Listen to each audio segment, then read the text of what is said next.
En el Perú, el 80% de las empresas tienen origen familiar y generan más del 40% del PBI. Para hablar sobre empresas familiares, tengo el placer de estar con Enrique Pajuelo, director y representante de la Asociación de Empresas Familiares AFP Perú, donde nos conversará sobre estos temas tan importantes sobre las empresas familiares y las generaciones. Bienvenido al cliente, Enrique. Encantado de estar acá, Marco Antonio, y de poder conversar sobre esos temas que están en tanta vigencia y en que tienen mucha relevancia en estos tiempos de familias empresarias que van pasando de una generación a la otra, y ahí iremos conversando sobre lo que dices. Exacto. Mi padre, me acuerdo que hace muchos años me decía de padres bailarines, hijos cojos. No sé si este dicho medio antiguo se aplica en el tema de empresas familiares, donde el fundador gestó la empresa, desarrolló a punto de sacrificio y a una serie de cosas.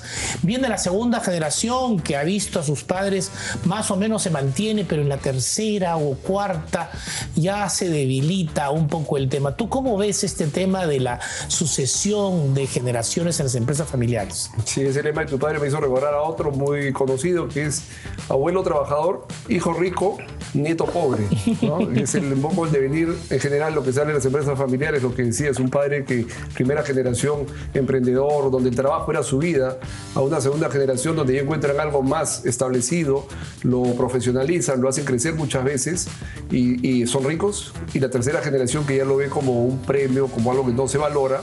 Te digo, es una regla, no es una regla, pero se ve, y la tercera que lo dilapida y se vuelve pobre.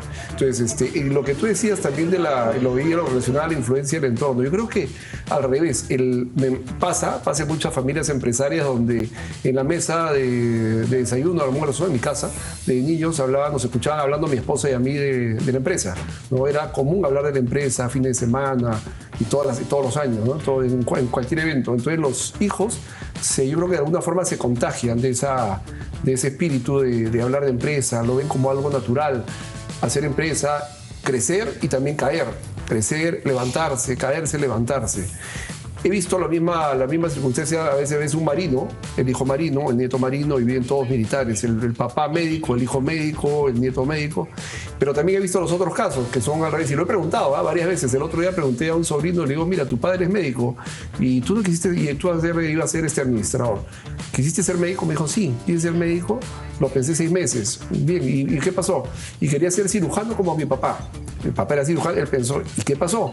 Dije, mi papá nunca me llevó a ninguna consulta de cirugía. Claro, ni nada. Si me claro. hubiera llevado, seguramente sería cirujano. Entonces hay entornos, no te digo que siempre va a ser así, pero también el entorno y la forma como tú transmites tu oficio, tu profesión, tus aficiones a los hijos también juega un papel relevante, ¿no? Claro, es bien importante eso, porque además estamos hablando de una familia que en general estaba muy integrada en todo lo que ocurría. Entonces habían los espacios, como tú dices, en el almuerzo, en las reuniones familiares, donde habían estas conversaciones de lo que ocurría en el día a día con la familia, con los negocios. Pero hoy estamos ante una época donde estos lazos familiares ya casi no se conversan con los hijos. Cada uno está metido en la tecnología, cada uno está metido en su mundo. ¿Tú crees que estos cambios de alguna manera generacionales van a ir disminuyendo este tema del concepto de empresa familiar? ¿O es que definitivamente si la familia o la persona tiene una empresa familiar, de alguna manera incorpora al hijo, aunque sea a la fuerza? Pero hoy no es tan fácil meter a un hijo a la fuerza, porque hoy los hijos tienen otra mentalidad. ¿Tú cómo ves si el cambio generacional tiene que ver con una debilidad en la empresa familiar? Sí, hay 2 temas ahí que quisiera abordar sobre lo que tú dices. Cualquiera familia empresaria, empresa familiar, hay fundadores, y los hijos, quieran o no, van a ser accionistas de esa empresa. Si tienes una empresa industrial y el hijo es músico, pintor, médico, claro, igual va a ser accionista. Entonces, quiera o no, lo que el hijo puede tomarlo como un lastre o como un regalo. y tiene que prepararse, y el rol que hacemos justamente en asociaciones como la Asociación de Empresas Familiares es enseñar a cómo formar a esta siguiente generación y cómo hacer estructuras de gobierno. Hablamos de, por ejemplo, directorios, consejos de familia, cómo hacer estructuras donde la institución sea más allá que el personaje, que el fundador. Claro. Porque en las primeras etapas normalmente el fundador es muy fuerte, hace todo, saca adelante la empresa y está en todas, pero ya cuando pasa el tiempo y ya se va envejeciendo, la empresa va creciendo, necesita más manos y viene la segunda generación, necesitas tener órganos de gobierno que te permitan que la empresa trascienda justamente a la familia, no que esté dependiente. Y lo que mencionabas también sobre cómo influye toda esta generación, ahora que hay un tema poco tratado, si tú hablas de empresa familiar, ¿no? O familia empresaria, hay un término común que es familia, ¿ya? ¿Y de dónde viene? O sea, ¿dónde está la causa de todo? Es la familia. ¿Qué concepto de familia tenemos ahora? Claro. ¿Qué tantas familias hay constituidas? ¿Qué tantas familias hay disfuncionales en el día de hoy? ¿Qué tanto el concepto de familia sigue vigente? Yo creo que va por ahí el cambio, ¿no? Sí, ahora, es muy importante porque ¿qué ocurre en una empresa? En una empresa tú tienes un líder, que es quien representa de alguna manera la autoridad, y tienes un staff a quien de alguna manera se dejan guiar con el líder.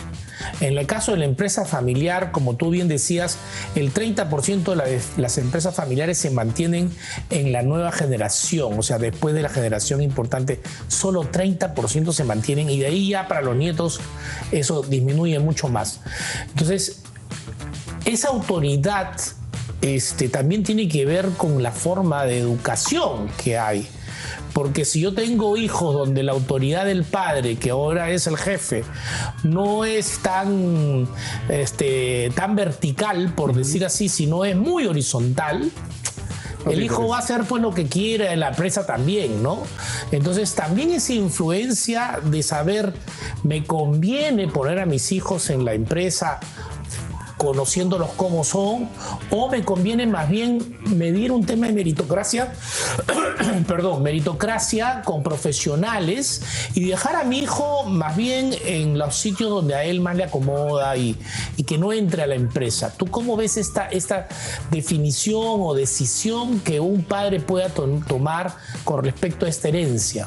Correcto, mira, ahí yo creo que el camino natural, el camino correcto, el ideal sería un padre, familia que forma buenos hijos y lo que ves en casa se va a repetir tanto en la empresa.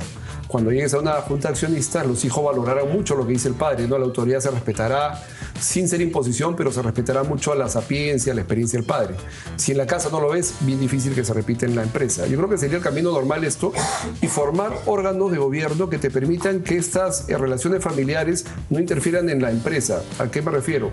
Gerentes profesionales, que posiblemente la gerencia general esté a cargo de un profesional externo, que siempre va a haber alguien mejor que alguien de la familia, siempre, pues no somos perfectos. Claro. Y tomar instancia donde las decisiones de la familia no interfieran en la empresa. Por ejemplo, ¿no? Es muy común decir, esta es la empresa y acá trabajan mis dos hijos y mis dos hijos pagan el colegio a uno, pagan la gasolina al otro, pagan sus almuerzos, etc.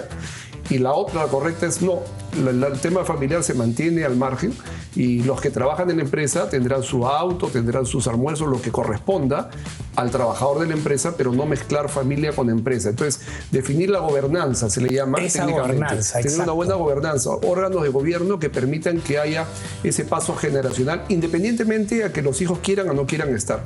Si tocara que ninguno quiere estar o no está preparado o no le gusta, tendrán que estar formados para nombrar buenos directores, que en un órgano que es el directorio lo representen y con un gerente general dirijan la empresa, manejen la empresa muy bien y generen justamente sostenibilidad, ¿no? Lo que básicamente me gustaría, aprovechando tu experiencia, es, por ejemplo, siempre se ha hablado que en una empresa debería uno no tratar de contratar proveedores familiares o gente vinculada a la familia, porque eso podría, sobre todo en el Estado, porque eso podría generar un cierto nepotismo y una serie de elementos que van perjudiciales a la empresa, ¿no? Hay códigos de empresas o de compañía donde tú no puedes contratar a un proveedor que sea la familia del gerente, por ejemplo, ¿no? Porque eso se puede puede prestar a malas interpretaciones.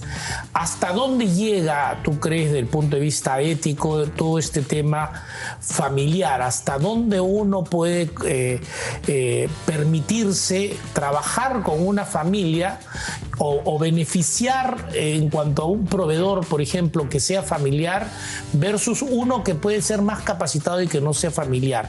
¿Hay un elemento ético al respecto sobre eso? Yo eso lo veo, he visto de los dos casos, donde sucede esto y funciona muy mal, ¿no? Donde hay conflicto de intereses, donde se privilegia a la empresa del familiar o al familiar trabajando en la empresa porque justamente es familia. Y he visto los otros casos donde trabajan familia y le va muy bien. ¿Ya? Entonces yo he visto los dos. Yo puedo decir, ¿cuál es la regla? Yo creo que la medida de mantener objetividad debería ser lo correcto, ¿no? Que se le pague a tal persona o a tal empresa al precio del mercado. Incluso a nivel tributario la ciudad tiene los precios de transferencia para evitar estos sesgos. A nivel de familia ocurre eso. Yo creo que va mucho de la madurez de cada persona. Hay hermanos que trabajan muy bien y se respetan muy bien y no tienen conflictos. Y yo he escuchado, mira, mi hermano, mi hermana, nos respetamos muy bien, y hay otros que no se pueden ni ver. Exacto. Y le dicen, mi hermano está ahí porque es el hijo mayor o es la hija mayor, claro, y viceversa, y no se pueden ni ver y en empresa, claro, lo trasladan. Entonces yo creo que va mucho también, volviendo, tema de familia. Ajá. Lo que formas en la familia, ahí cómo es desde el chiquito núcleo de la sociedad. Eso no es una palabra así vacía. No. Realmente, y eso es lo que hay que cuidar en el país, es la familia, que es el núcleo de la sociedad.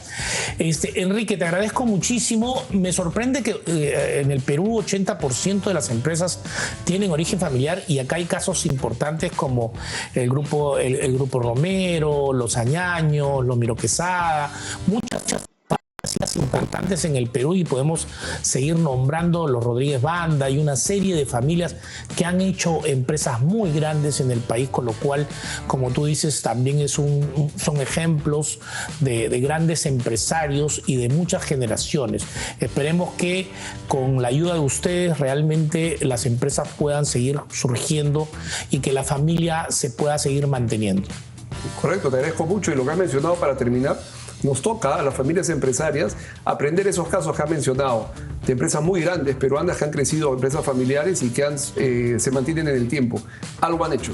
Exacto. O varias cosas han hecho. Entonces nos toca a nosotros mirar, y ellos los convocamos a veces para que se sienten en un panel y nos cuenten qué cosa es lo que de gobernanza que han hecho. Normalmente es gobernanza, y cómo le están haciendo para llegar a eso, ¿no? Eso es lo que nos toca a los que estamos un poco todavía atrás en cuanto a generaciones, en cuanto a tamaño, y para eso justamente lo que estas asociaciones permiten, y encantado de poder haber compartido contigo un poquito estas ideas, y a la orden para cualquier cosa. Gracias, Enrique. Te agradezco mucho de estar acá en El Cliente. Muchas gracias. Y ahora un paréntesis con una buena